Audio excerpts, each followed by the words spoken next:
Hello दोस्तों, नमस्कार। मैं विजय पूनिया, आप देख रहे हैं विजय एजुकेशन। पिछले दिनों से लगातार बच्चों के कॉल आ रहे हैं कि सर RUHS जो है क्या फॉर्म 1 अगस्त के लगभग जारी कर देगी, और दूसरा क्या सर इस बार भी RBC का ही सिलेबस रहेगा। मैं आज इन दोनों बातों को लेकर के बच्चों के डाउट दूर करने आया हूं, क्योंकि फिर बच्चों के मैंने हर एक डाउट को दूर करने का प्रयास तो किया है, लेकिन बच्चे क्या है कि जो है अलग अलग YouTube चैनल के माध्यम से कुछ इस तरह की जानकारी जुटाते हैं और फिर दुखी हो जाते हैं, परेशान हो जाते हैं, और वो डर जाते हैं कि हम सिलेबस कैसे करेंगे, क्या पढ़ना है क्या नहीं पढ़ना है। तो बच्चों, आज मैं कंप्लीट आपकी बात करने आया हूँ। आप मेरी बात को ध्यान से सुनोगे, हर एक बात समझ आ जाएगी। देखो मेरे प्यारे साथियों, सबसे पहली बात और बड़ी बात तो यह है कि मान लेते हैं कि सिलेबस, सबसे पहले मैं सिलेबस की बात करूंगा। देखो बेटा, आपको घबराने की जरूरत नहीं है। अगर कोई ये कह रहा है कि नहीं नहीं NCERT का नहीं, इस बार भी पिछली बार की तरह RBSE का ही सिलेबस आएगा, अगर कोई ये कहता भी है और अगर ये मान भी लिया जाए तो कितना फर्क है NCERT और RBSE के अंदर, ये भी तो जान लो। आप क्यों ज्यादा दुखी हो रहे हो? क्या कोई फर्क है क्या दोनों में? मैं बात बता देता हूं, पूरा खुलासा कर देता हूं, आपके सारे भ्रम दूर हो जाएंगे। बहुत सारे बच्चे तो इसलिए डर रहे हैं, जिन्होंने इस बार 12th की है, वो डर रहे हैं कि पता नहीं पिछली बार RBSE का क्या सिलेबस था, क्या RBSE का सिलेबस NCERT का बिल्कुल अलग है। अरे बेटा, बिल्कुल अलग नहीं है, केवल नाम अलग है, ये समझो आप। सिलेबस सेम है। कैसे? तो सुन लो। देखो, RBSE और NCERT को मैं कंपेयर करके बता देता हूं क्या चेंज है और क्या दोस्तों सेम है। देखो, RBSE और NCERT, इन दोनों के सिलेबस को अगर कंपेयर करें तो दोस्तों, पिछली बार RBSE के 12th में जो फिजिक्स थी वही सेम फिजिक्स NCERT में है। तो अगर RBSE का सिलेबस भी आता है तो फिजिक्स तो सेम ही है बच्चों, एक भी टॉपिक चेंज नहीं है। आप देख लेना चाहो तो पिछला पेपर उठा करके, ठीक है। तो RBSE के 12th के फिजिक्स के टॉपिक जो थे वो सेम टॉपिक NCERT के 12th वाली बुक्स में है। तो ये तो दोनों क्या हो गए, 100% सेम सिलेबस, कोई दिक्कत नहीं।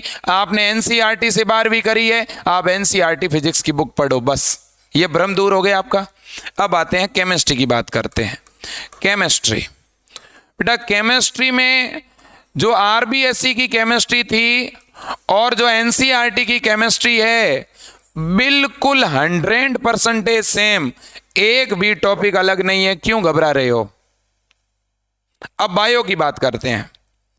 अब सुनिएगा बायोलॉजी, ये तो लोग आपको फालतू में डरा रहे हैं, ठीक है। और बच्चों, मैं आपको ये कहना चाहूंगा, बायो में थोड़े बहुत चेंजेस है, लेकिन बेटा बायो में बहुत ज्यादा चेंजेस नहीं है, ठीक है। RBSE की बायो के अंदर 2 चीजें एक्स्ट्रा में दी हुई थी। क्या 2 थी? एक तो थी प्लांट फिजियोलॉजी, एक तो प्लांट फिजियोलॉजी, और एक क्या थी दोस्तों, एनिमल फिजियोलॉजी। प्लांट और एनिमल फिजियोलॉजी क्या होती है सर? प्लांट और एनिमल फिजियोलॉजी का मतलब यह है कि आपने पढ़ा होगा पादपों में प्रकाश संश्लेषण, पादपों में श्वसन, इसी तरह से पढ़ा होगा जंतुओं के अंदर पाचन तंत्र, श्वसन तंत्र, उत्सर्जन तंत्र, तंत्रिका तंत्र और अंतःस्रावी तंत्र। ये 5-7 टॉपिक हैं जो दोस्तों RBSE की 12वीं की बायोलॉजी की बुक्स में थे। लेकिन NCERT की जो 12th बायो की बुक है, NCERT जो 12th बायोलॉजी की बुक है, उसमें ये टॉपिक नहीं है। ये टॉपिक 11वीं NCERT में है। तो मेरे लाडलो, आपको क्या करना चाहिए? तो बेटा मैं एक बात बताता हूं, अगर मेरी बात मानते हो तो मान लेना। देखो, आपको पहले फिजिक्स जैसे पढ़ रहे हो वैसे पढ़नी है, कोई दिक्कत नहीं। केमिस्ट्री आप एनसीईआरटी से पढ़ो, कोई दिक्कत नहीं। कोई बच्चा अगर उसने 2 साल पहले आरबीएसई से किए तो आप आरबीएसई से पढ़ो, क्योंकि आपके शायद आरबीएसई पढ़ी हुई इसलिए अचानक एनसीईआरटी में आपको डर लग रहा होगा। मैं मानता हूं जिस बच्चे ने 2 साल पहले आरबीएसई से 12वीं की है वो बच्चा डर रहा होगा कि एनसीईआरटी का सिलेबस हो गया तो मैं एनसीईआरटी कैसे पढ़ूंगा। और जिस बच्चे ने इस बार सीबीएसई से 12वीं की है, या जिस बच्चे ने इस बार राजस्थान में 12वीं की है, सीबीएसई में भी एनसीईआरटी था, राजस्थान में भी एनसीईआरटी, तो आज हजारों बच्चे और उनके अभिभावक चिंतित है कि अगर आरबीएसई का सिलेबस हो गया तो हमारा बेटा कैसे क्वालिफाई करेगा। मेरे पास बहुत कॉल आते हैं, तब मैं उनको बहुत समझाता हूं, लेकिन उनकी बात समझ नहीं आती। मैं ये कहना चाहता हूं प्यारे अभिभावकों, ठीक है, फिजिक्स और केमिस्ट्री आरबीएसई और एनसीईआरटी में एज इट इज सेम है। आपके बच्चे ने 12वीं एनसीईआरटी से की है तो उसे एनसीईआरटी की किताबें पढ़ने दो। आपके बच्चे ने 1-2 साल पहले आरबीएसई से 12वीं की है, उसे आरबीएसई की किताब पढ़ने दो फिजिक्स और केमिस्ट्री की। फर्क है बायो में।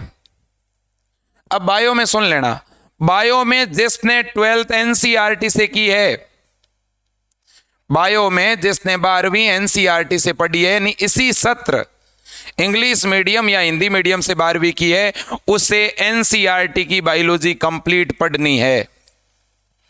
उसे एनसीईआरटी की बायोलॉजी ही पढ़नी है।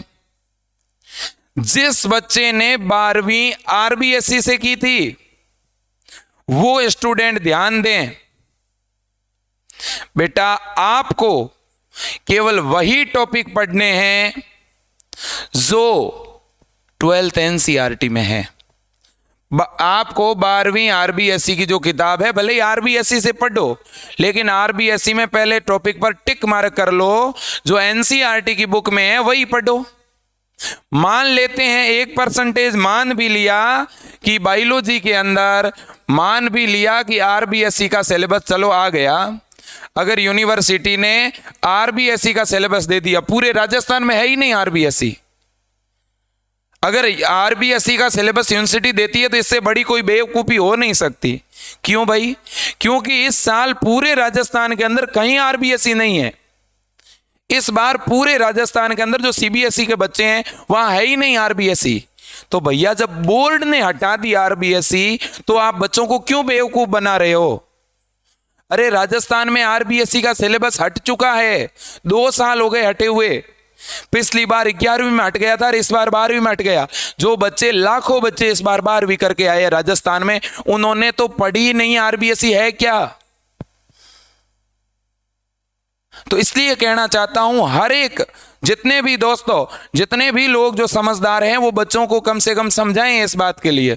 और यूनिवर्सिटी वालों को भी मैं कहना चाहता हूं, आपको शायद मालूम नहीं होगा राजस्थान के अंदर सिलेबस कौन सा, ये थोड़ा जान लो, सोच लो, फिर बच्चों को, अगर बच्चा कॉल करता है तो उसे सही जानकारी दो। बेवकूफ़ी वाली बातें मत करो, बच्चा इससे कंफ्यूज होता है। आप तो बोल देते हो कुछ भी नहीं है, लेकिन फिर बच्चे के साथ क्या बीतती है आपको नहीं मालूम। पहले ये तो पता लगा लो कि राजस्थान में सिलेबस कौन सा चल रहा है। मैं अभिभावकों को भी कहना चाहता हूं कि आरयूएचएस यूनिवर्सिटी में 1-2 लोग ऐसे हैं जिनको बिल्कुल समझ नहीं है, बिल्कुल भी समझ नहीं है उनको, ठीक है। और इसकी वजह से मेरा बेचारे बच्चों को बहुत परेशानी होती है, अभिभावकों को बहुत परेशानी होती है। ऐसा पिछली बार भी हुआ था और इस बार भी हो रहा है। इसलिए बेटा मैं कहना चाहता हूं, बायो के अंदर आप फिलहाल जो हैं, ठीक है ना, वो टॉपिक पढ़ो जो एनसीईआरटी और आरबीएसई में कॉमन है। क्लियर? मान लेते हैं कि यूनिवर्सिटी इस तरह का कोई निर्णय ले ले और आरबीएसई का सिलेबस दे भी दे, तो फिजिक्स केमिस्ट्री में तो कोई दिक्कत नहीं होगी, ठीक है ना। और अगर दे दिया तो क्या होगा, बायो के अंदर 7-8 टॉपिक पढ़ने पड़ेंगे। तो भैया यूनिवर्सिटी जिस दिन फॉर्म जारी करेगी उसके लगभग 45 दिन बाद परीक्षा होती है।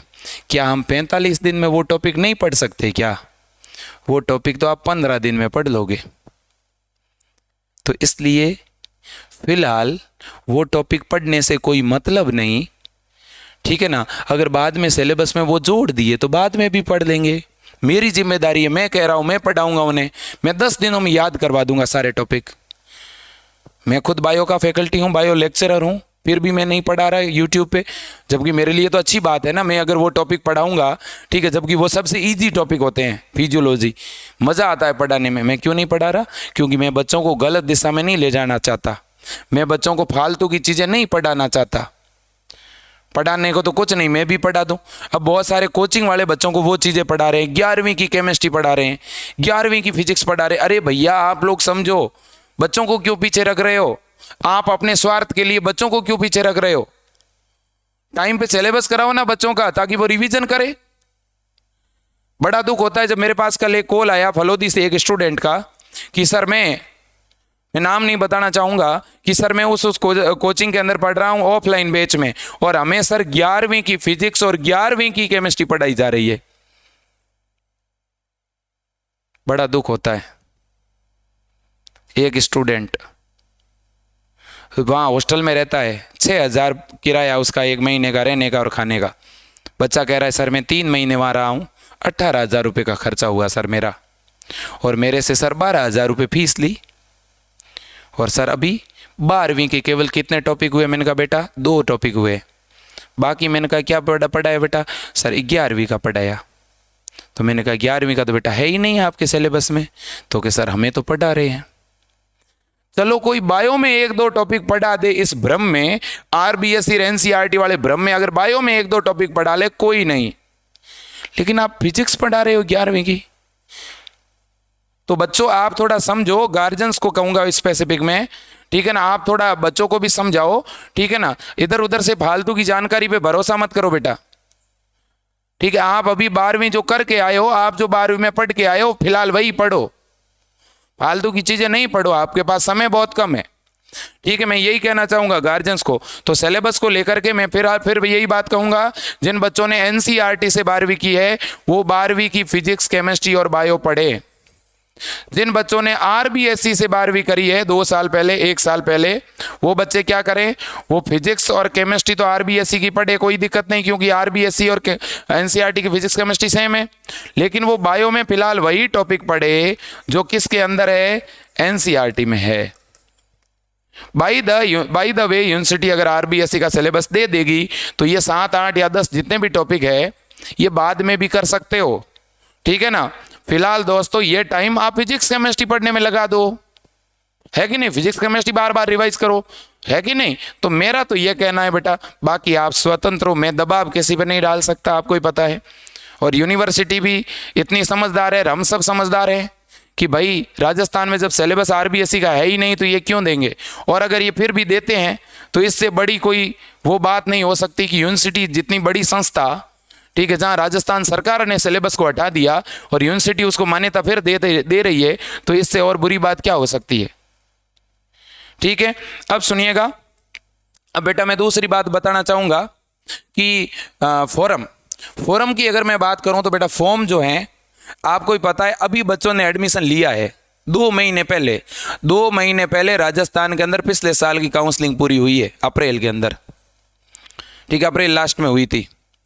तो इसलिए क्या 2 महीने पहले काउंसलिंग पूरी हुई है, अभी तुरंत ही फॉर्म निकाल के परीक्षा करा देंगे 10-15 दिन में?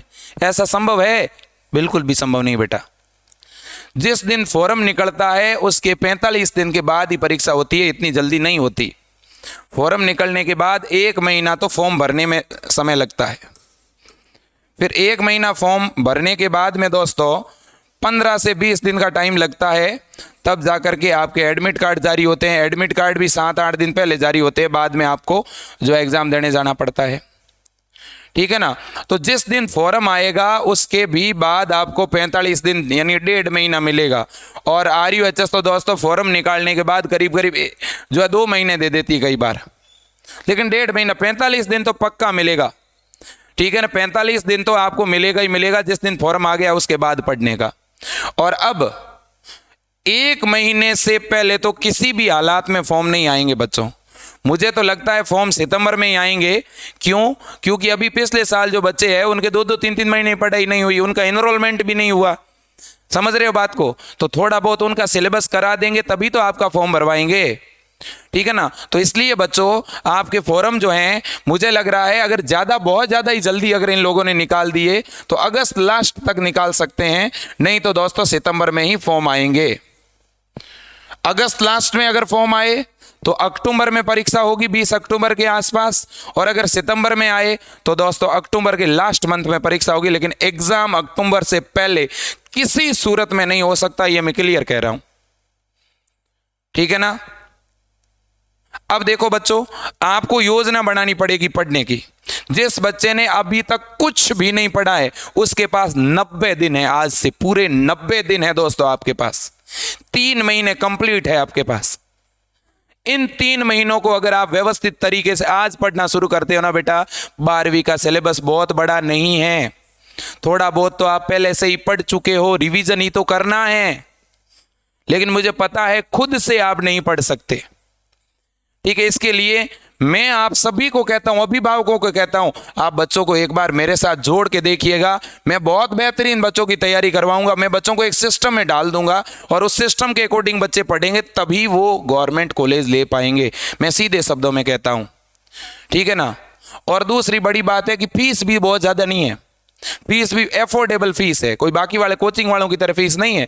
8,000 रुपये, 10,000 रुपये, 18,000 रुपये नहीं। और बच्चों को किसी हॉस्टल में भी नहीं रहना 6-6 हज़ार रुपये दे करके।